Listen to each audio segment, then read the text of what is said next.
নমস্কাৰ স্বাগতম জনাইছো অসমীয়া ইউটিউব চেনেলটিলৈ আজি মই এই ভিডিঅ'টিত আপোনালোকলৈ আগবঢ়ালো কেঁচুমুৰিয়াৰ ফলত যি মাংস বাঢ়ি আহে আৰু সেই মাংস যেতিয়া পকিবলৈ ধৰে বা ঘাঁ লাগে বা তেজ পৰে এনেকুৱা ঘাঁহেও এনেকুৱা মাংস বাঢ়ি অহাই হওক বা মাংস বাঢ়ি আহিছে পুৰণি দেৰনি বা তেজ ওলোৱা বা পকা নাই কিন্তু মাংস বাঢ়ি আহিছে মাজে সময়ে বিষায় যেনেকুৱাই মাংস বাঢ়ি নাহক কিয় যিমান দিনৰ পুৰণি আপোনাৰ কেঁচুমুৰিয়া মাংস বাঢ়ি অহা সমস্যাই নহওক কিয় আজি মই এনেকুৱা এটা উপায় দিম এনেকুৱা এটা দৰৱ দিম যি নেকি এচামুচতে আপোনাৰ যি কেঁচুমুৰিয়া বাঢ়ি অহা মাংস লাগিলে সেয়া আপোনাৰ বহুদিনীয়া পুৰণি একেবাৰে খতম কৰি দিব আহক ভিডিঅ'টি মাজলৈ যাওঁ ভিডিঅ'টি মনোযোগেৰে চাব আৰু সম্পূৰ্ণকৈ চাব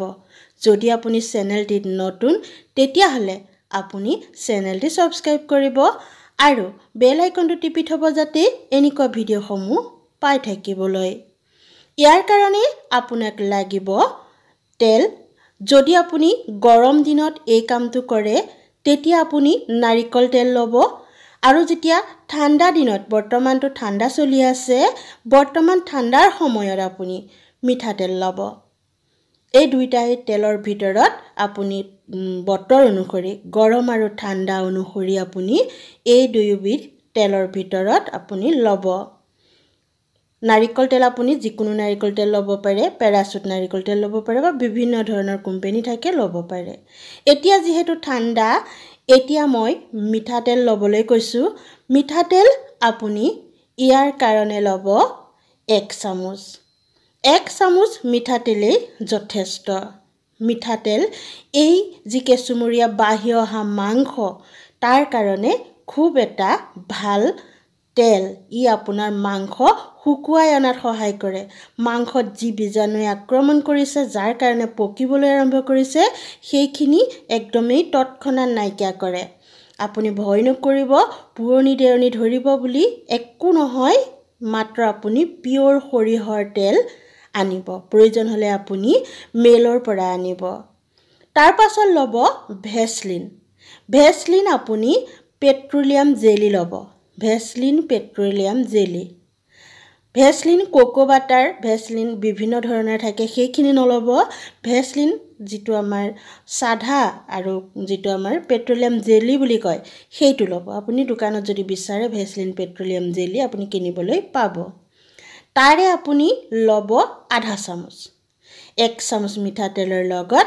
আধা চামুচ এই ভেসলিন পেট্ৰোলিয়াম জেলি ল'ব তাৰ পাছত আমি বাকি বস্তু মিহলোৱাৰ আগতেই এইখিনি ভালদৰে মিহলাই লওঁ কাৰণ ভেসলিন সহজতে মিহলি নহয় গতিকে এই তেলৰ লগত ভেসলিনখিনি ভালদৰে মিহলাই ল'লে তেতিয়া বাকিখিনি মিহলাবলৈ সুবিধা হয় ভেসলিনে আপোনাৰ যি টানি ধৰা সমস্যাখিনি দূৰ কৰে তাৰ পাছত আমাৰ তৃতীয়বিধ বস্তু লাগিব কৰ্পূৰ আপুনি কফু বুলিও কওঁ আমি কিন্তু কৰ্পূৰ আপুনি যিটো আমি চাকি জ্বলাওঁ আৰতি জ্বলোৱা কৰ্পূৰ বুলি যদি আপুনি যি পূজা বস্তু বিক্ৰী কৰা দোকানত বিচাৰে তেতিয়া আপুনি তাত এই বস্তুটো পাব আৰতি জ্বলোৱা কৰ্পূৰ দেখিছে মই আপোনালোকক দেখাইছোৱে সেইখিনি আপুনি পিছি এনেকৈ পাউডাৰ কৰি ল'ব ইয়াত মিহলোৱাৰ আগতে আপুনি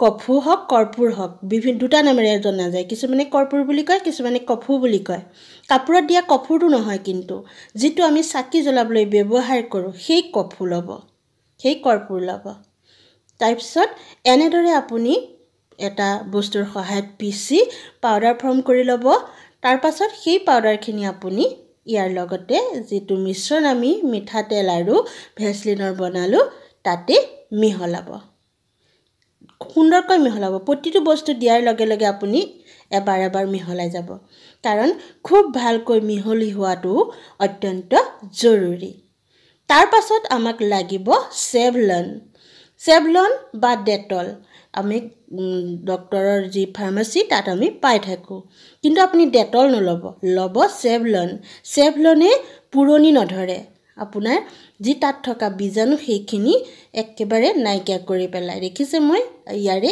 আধা চামুচ ল'লোঁ। আপুনিও চেভলন আধা চামুচ ল'ব।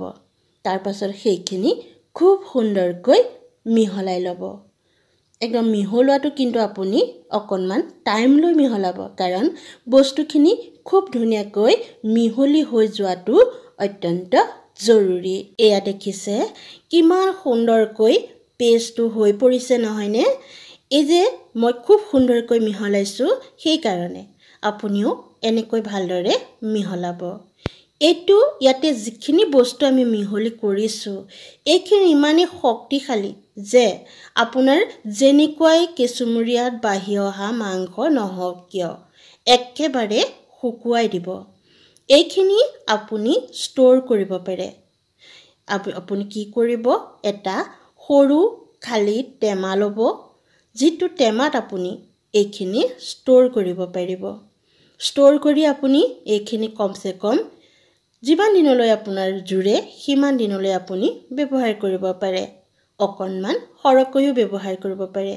ইয়াতে বেয়া হৈ যাবলগীয়া বস্তু একোৱেই নাই। গতিকে সৰহকৈ বনাই এনেকুৱা কণ্টেইনাৰ এটাত আপুনি এইখিনি ষ্ট'ৰ কৰি দিনে 2বাৰকৈ বা 3বাৰকৈ যিমানবাৰ আপুনি পাৰে লগাব।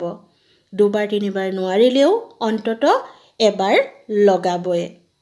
এতিয়া আপুনি চাওক, মই আপোনালোকক দেখাইছোঁ এইখিনি আপুনি কেনেকৈ ব্যৱহাৰ কৰিব।